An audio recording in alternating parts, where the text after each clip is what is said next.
O texto que estamos trabalhando e vamos apresentar agora é o Entendimento e Linguagem, uma compreensão da teoria da ação comunicativa, de André Luiz.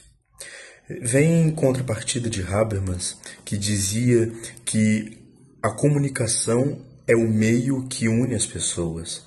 Dentro da comunicação, através da comunicação, uma pessoa consegue compreender a outra e consegue dialogar também de uma forma mais igualitária, de uma forma mais justa, e trazendo isso também para o contexto, que é o modo em que falamos, o modo em que vivenciamos isso, de uma forma natural, não uma forma forçada, algo imposto, mas algo natural. E contrapartida a isso, a visão de Habermas, ele cria a ética do discurso, né? Que nada pode ser forçado, nada pode ser imposto, tem que ser algo que surge naturalmente. E assim, o mundo em que vivemos, ele vem trazer muito sobre isso, ele fala sobre isso, né?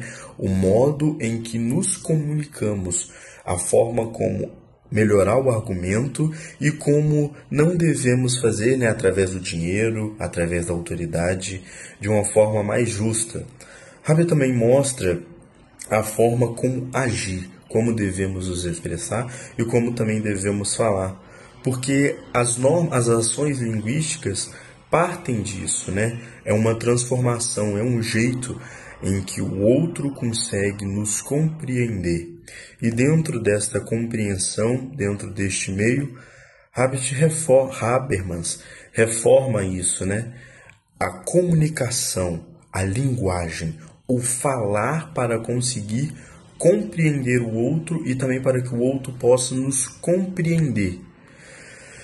Dentro da conversa, dentro do diálogo, não impondo nada, não forçando nada, simplesmente agindo de uma forma natural, de uma forma justa, de uma forma igualitária, podemos assim dizer, onde todos podem falar, onde todos podem se expressar, sem ninguém obrigar o outro a fazer alguma coisa, ou sem que o outro não queira e esteja sendo algo seja imposto.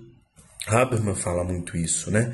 De deixar que a linguagem, que a palavra possa fluir sem ser algo obrigado, sem ser algo que seja imposto, mas de uma forma natural, clara e sucinta. Habermas distingue dois modos de usar a linguagem: o agir comunicativo e o agir estratégico. Essas duas formas de agir representam duas maneiras de se relacionar com o outro.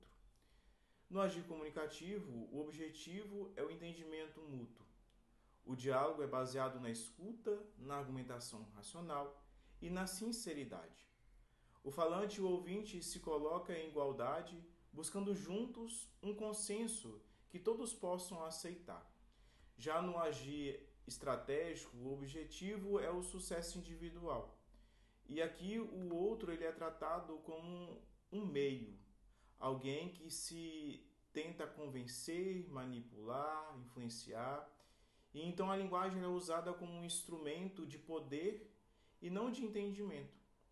E o texto ele traz também um exemplo muito importante, destacando a família, que ela deveria ser um lugar de diálogo, da escuta e da verdade.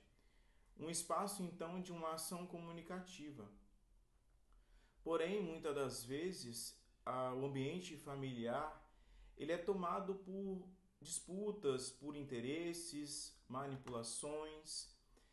E quando isso acontece, o mundo da vida, que deveria ser o espaço de convivência e da solidariedade, é invadido pelo mundo sistêmico, que é regido pelo cálculo e pela competição. E aqui Habermas chama esse processo de colonização do mundo e da vida. E quando as relações humanas, que deveriam ser guiadas pela compreensão e pela razão, passam a ser dominadas por interesses econômicos, políticos e também estratégicos, Isso então gera uma alienação e uma perda do sentido e também um enfraquecimento do diálogo verdadeiro. E com isso, Habermas ele então propõe o conceito de racionalidade comunicativa, que é então a razão que não deve servir apenas para controlar ou calcular, mas sim para compreender. Enquanto a racionalidade instrumental, que busca a eficiência e o lucro, a racionalidade comunicativa ela busca então o entendimento e a compreensão. A racionalidade comunicativa é a base da moral e da política democrática. Ela exige então o diálogo, uma argumentação, sobretudo uma igualdade de voz. Falar racionalmente é reconhecer o outro como um parceiro moral e não como um obstáculo a ser vencido, a ser disputado. Então, Habermas ele nos convida a repensar a própria ideia de razão, que ser racional não é dominar o outro, sobretudo, mas é um modo de comunicar. Não é vencer o outro, mas é convencer o outro pela verdade, pelo diálogo. E aí a ética, portanto, nasce do diálogo e se realiza no reconhecimento mútuo. Por fim, Habermas retorna à teoria dos atos de fala, desenvolvida por John Austin, para mostrar que falar é agir. Quando falamos, não apenas descrevemos o mundo, nós intervimos nele. Cada fala é uma ação e cada palavra tem um peso moral. Austin distinguia 3 tipos de atos: locucionário, ilocucionário e perlocucionário. Locucionário, quando apenas informamos algo. Ilocucionário, quando fazemos algo dizendo, por exemplo, prometer, pedir ou afirmar. Perlocucionário, quando tentamos causar um efeito no outro, por exemplo, convencer ou enganar alguém. Habermas valoriza o ato ilocucionário, porque nele há intenção sincera de diálogo e não de manipulação. Para que o diálogo seja verdadeiro, Habermas diz que toda fala levanta 4 pretensões de validade, que são elas: inteligibilidade, verdade, retitude e veracidade. Inteligibilidade precisa ser compreensível. Verdade deve corresponder à realidade. Retitude precisa estar de acordo com as normas e valores sociais. Veracidade, o falante deve ser sincero e autêntico. Quando essas pretensões são aceitas, ocorre o entendimento. Quando são questionadas, nasce o discurso racional, onde os participantes argumentam até alcançar o consenso. Essas 4 pretensões se relacionam com os 3 mundos de Karl Popper: o mundo objetivo, ligado à verdade, o mundo social, ligado à retitude, e o mundo subjetivo, ligado à veracidade. Habermas mostra assim que a comunicação conecta razão, ética e sociedade. Ela é o espaço onde o humano se realiza plenamente, pela linguagem e pelo diálogo. A partir disso, Habermas constrói sua ética do discurso. Uma norma moral só é válida se puder ser aceita racionalmente por todos os envolvidos num diálogo livre de coações. O que é legitimidade, a moral e a autoridade, mas o consenso obtido pela razão comunicativa. É por isso que Habermas diz que a linguagem é o lugar da verdade. Ela é o campo onde os sujeitos se encontram, se reconhecem e constroem o sentido comum de justiça.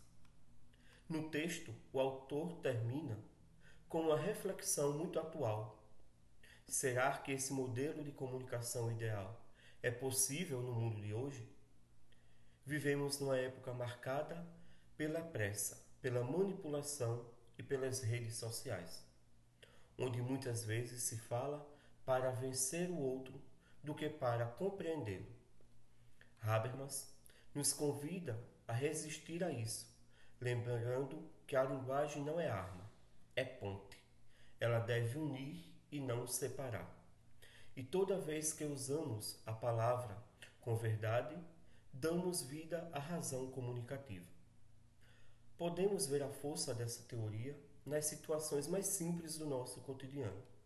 Por exemplo, quando duas pessoas que brigaram decidem conversar com sinceridade, ouvindo uma a outra, estão praticando exatamente o que Habermas chama de ação comunicativa. Quando uma comunidade se reúne para resolver um problema pelo diálogo, em vez de ir pela imposição, o ideal habermasiano acontece na prática.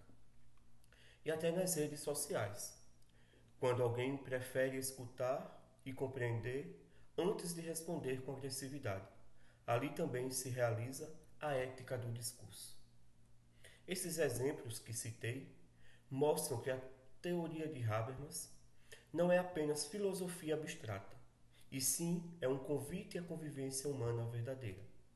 Falar com verdade e ouvir com empatia é o gesto mais racional e mais ético que podemos ter. A linguagem continua sendo o nosso maior instrumento da humanidade. E é por meio desse diálogo, sincero e livre, que ainda podemos transformar o mundo.